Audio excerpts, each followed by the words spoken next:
Bismillahirrahmanirrahim. Assalamualaikum warahmatullahi wabarakatuh. Alhamdulillahi rabbil alamin.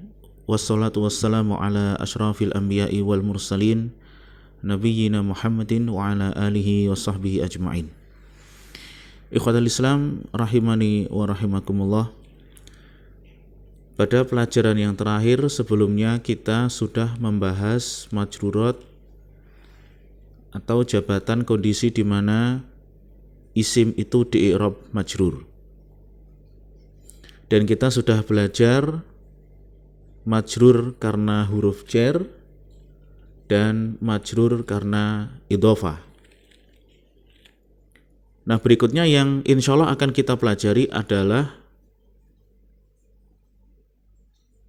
i'rab isim yang mengikuti isim yang lain atau disebut dengan tawabi. Ya. Dan secara khusus di sini kita akan membahas tawabi atau pengikut berupa na'at atau sifat. Ya. Silakan lihat di kitab Al-Muyassar fi Ilmi Nahwi halaman 80 sampai 82. Tayyib at-tawabi atau pengikut.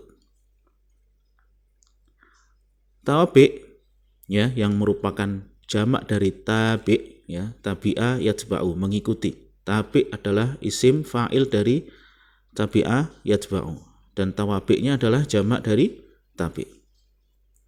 Adalah isim yang mengikuti i'rab isim sebelumnya. Maka dia bisa jadi marfu', bisa mansub atau bisa majrur menyesuaikan isim sebelumnya yang diikuti. Dan tawabi atau pengikut i'rab isim lain itu ada 4 macam. Ya, yang pertama na'at atau sifat, kemudian atof, yang ketiga taukid, dan yang keempat adalah badal. Nah, kali ini kita akan mempelajari pengikut yang pertama, yaitu na'at atau sifat. Kata mu'allif, an-na'tu awis sifatu, na'at atau sifat, huwa adalah tabi'un pengikut yudkaru yang disebutkan libayani untuk menjelaskan sifatin satu sifat min dari sifatin sifat-sifat ismin qablahu, sifat-sifat isim sebelumnya. Ya, jadi na'at atau sifat adalah pengikut yang disebutkan untuk menjelaskan sifat isim sebelumnya. Kita lihat contohnya di sini, ada 6 contoh. Contoh yang pertama, Ja'a at-tilmidhu al-mujtahidu. Telah datang at-tilmid, siswa, al-mujtahid yang sungguh-sungguh. Nah, di sini kita lihat bahwa at-tilmidhu, ya, at-tilmidhu ini rofa. Ya, at-tilmid isim marfu' dan marfu'nya dengan dhammah. Dia sebagai fa'il dari fi'il ja'a. Fi'ilnya datang, at-tilmidhu, rofa sebagai fa'il. Nah, kemudian didatangkan suatu isim yang kedua yang menjelaskan sifat dari at-tilmid, ya, yaitu al-mujtahid, yang sungguh-sungguh. Maka ketika kita mendatangkan sifat dari isim sebelumnya, maka sifat ini i'rabnya mengikuti yang disifati, yaitu at-tilmid. Karena at-tilmid ini marfu' ya, sebagai fa'il, maka mujtahid ini juga ikut-ikut marfu'. Tetapi berbeda jabatan. Kalau at-tilmid rofaknya dikarenakan jabatan fa'il, sedangkan mujtahidu di sini marfu'nya sebagai tabi' atau pengikut dari isim marfu', ya, karena dia adalah na'at atau sifat dari at-tilmid. Ya, meskipun sama-sama rofa, sama-sama marfu' di sini, tetapi dia berbeda sebab. Ya, kalau yang di depan ini sebabnya karena dia sebagai fa'il, sedangkan yang kedua sebabnya karena dia sebagai sifat. Ya, dan tanda rofaknya baik at-tilmid maupun al-mujtahid ini sama-sama dengan dhammah karena dua-duanya adalah isim mufrad. Sekarang kita lihat contoh yang kedua. Contoh yang kedua sebetulnya hampir mirip dengan contoh yang pertama, cuman di sini dibedakan jabatan at-tilmidnya. Ya. Ra'aitu, aku melihat at-tilmidha murid al-mujtahida yang sungguh-sungguh. Beda dengan yang pertama, kalau yang pertama ini sebagai fa'il, kalau yang kedua ini sebagai apa? Ya, sebagai maf'ul bih atau objek. Maka at-tilmidha di sini mansub dan tanda mansubnya dengan fathah sebagai apa? Maf'ul bih. Nah, bagaimanakah sifat al-mujtahid yang didatangkan setelah at-tilmid? Sifat mujtahid tersebut mengikuti i'rabnya at-tilmid, yaitu nasab. Ya. Dia nasab sebagai tabi' dari isim mansub. Ini insyaallah jelas. Kemudian contoh yang ketiga, contoh untuk yang majrur. Marartu bitilmidhi al-mujtahidi. Aku melewati tilmid murid yang sungguh-sungguh. Nah, di sini kita lihat tilmid itu majrur dengan sebab adanya huruf jar bi. Ya. Sedangkan al-mujtahidi ini majrur dengan sebab sebagai na'at atau sifat dari at-tilmid. Tapi ini perbedaannya antara at-tilmid majrur dengan huruf jar dan mujtahid majrur dengan sebab na'at atau sifat. Contoh berikutnya, ja'a al-waladu an-nasyitu, telah datang seorang anak yang rajin. Ya, ini sama juga penjelasannya dengan sebelumnya. Al-walad marfu' sebagai fa'il, sedangkan an-nasyid ini rofa' karena dia sebagai pengikut. Ra'aitu al-walada al-nasyita, aku melihat anak yang rajin. Al-walada itu maf'ul bih mansub, sedangkan an-nasyid adalah sifat. Dan sifatnya di sini mansub dengan menggunakan fathah.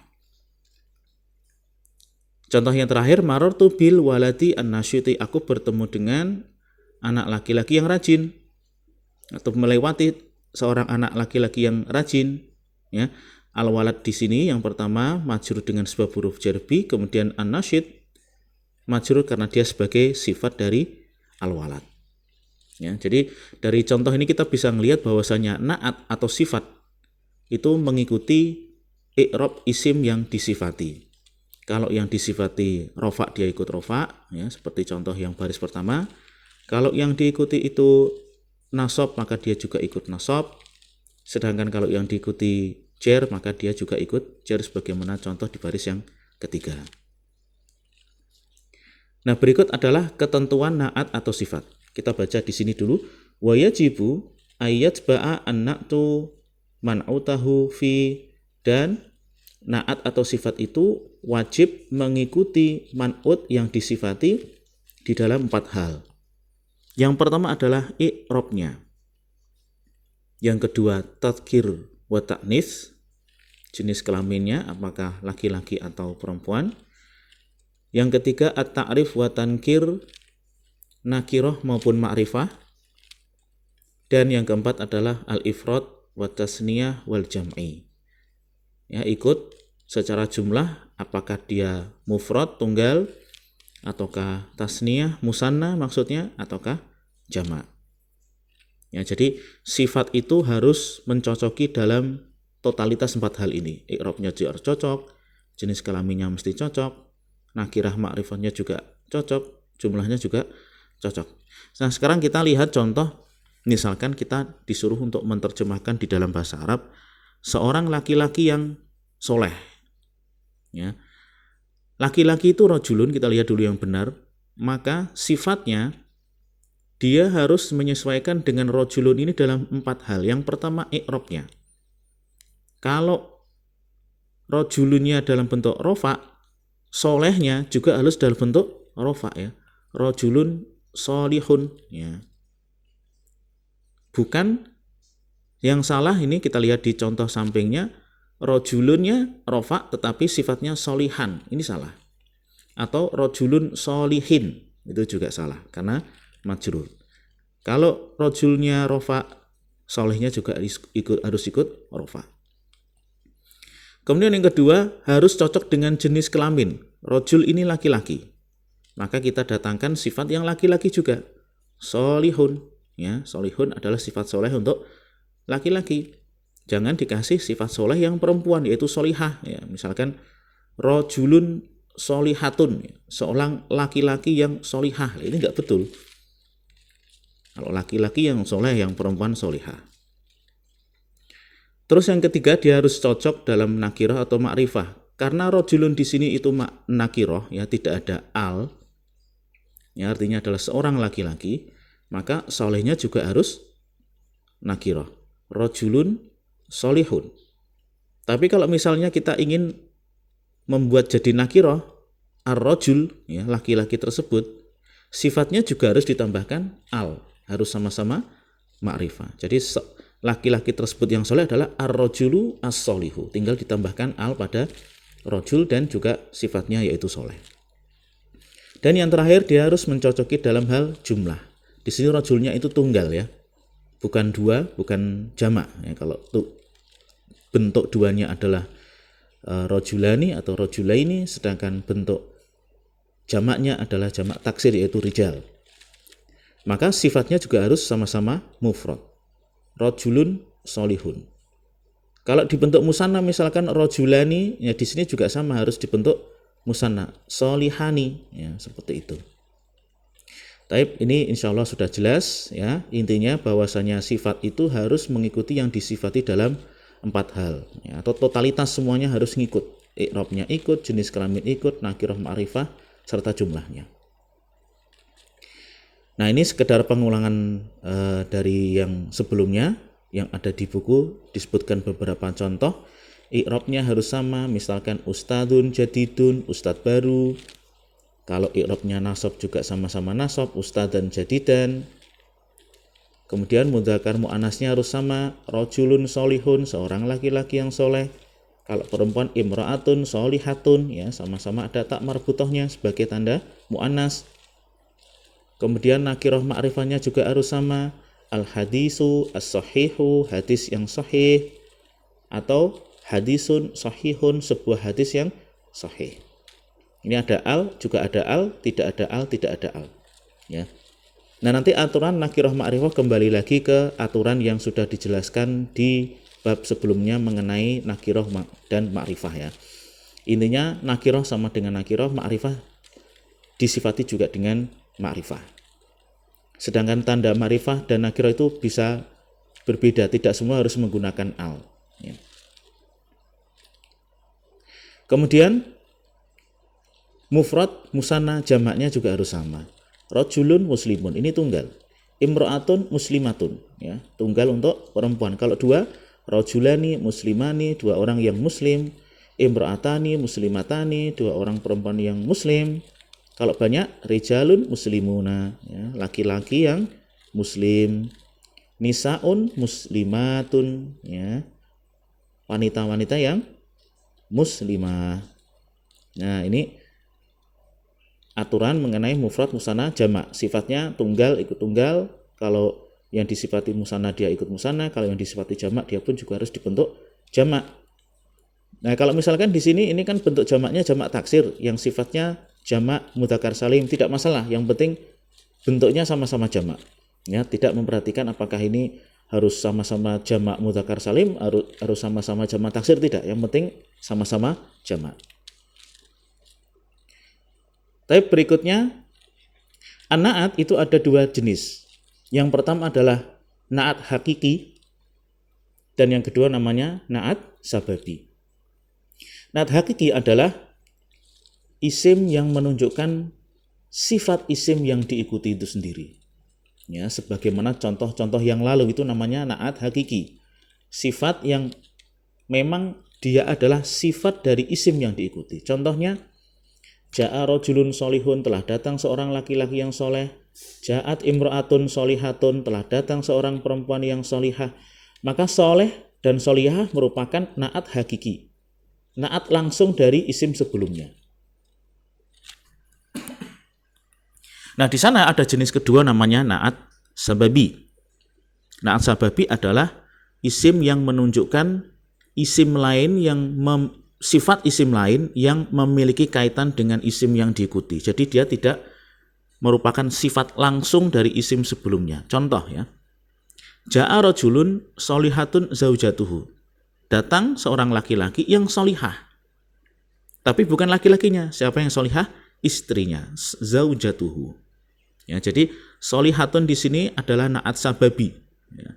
Dia bukan sifat langsung dari si rojul, tapi sifat dari isim yang memiliki kaitan dengan man'ut. Atau yang diikuti ya. Zaujah ini memiliki keterkaitan dengan rojulun di sini. Contoh yang kedua, ja'at imra'atun solihun zaujuhu. Telah datang seorang perempuan yang soleh. Siapa? Suaminya. Nah, ini adalah na'at sababi. Nah, ini adalah, kita ulang lagi ya, ketentuan untuk na'at hakiki.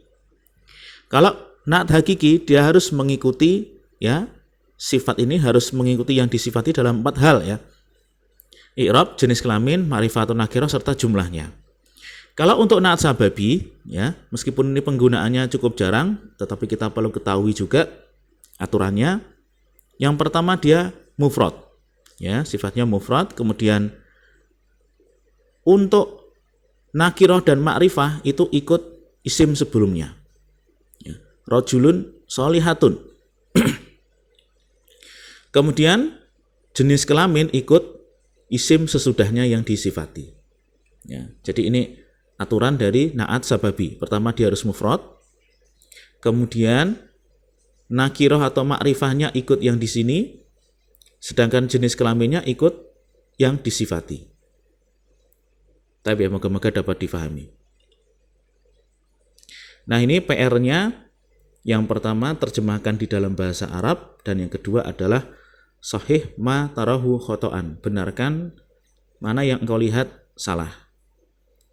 Tapi demikian yang bisa kita sampaikan. Subhanakallahumma wa bihamdika asyhadu an la ilaha illa anta astaghfiruka wa atubu ilaik. Assalamualaikum warahmatullahi wabarakatuh.